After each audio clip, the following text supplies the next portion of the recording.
दादा ते माधुरी हत्ती आणा परत वंताऱ्यामधून. लय भावना दुखवले. माधुरी हत्ती हत्ती आणा हत्ती. हत्ती हत्ती काय झालं? त्याला वंतारामध्ये घेऊन गेले. ते कोल्हापूरची हत्ती आहे. लोकांची लय भावना दुखवली त्या हत्तीमुळे. अरे माधुरी हत्तीचं आहे ना? माधुरी हत्तीच म्हणलो की.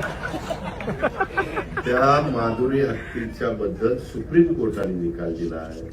आपण संविधान कायद्याने देश चालवतो. तुला आठवत असेल माग आपल्या आता ही हत्ती त्याच्यामध्ये कायदा सुरू केलाय.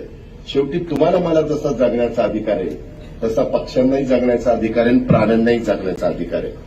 त्या प्रकारे त्या हत्तीणीचं झालं आणि म्हणून ती गेली. बाबा लय स्टेजला हत्तीणीचं लागले बाबा.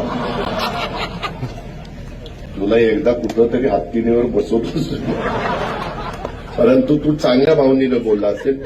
तू प्राणीप्रेमी असशील म्हणून ती भूमिका मांडली. त्याबद्दल तुझं दुमत नाही, तुझं अभिनंदन. पण मी पण त्याच्या खोलात गेलेलो होतो. त्याकरता जसं बैलगाडा शर्यत तशी आपण सुरू केली तसा काही मार्ग काढता येतोय का, अॅडव्होकेट जनरलला वगैरेंना बोलून आम्ही त्याच्यात प्रयत्न करू.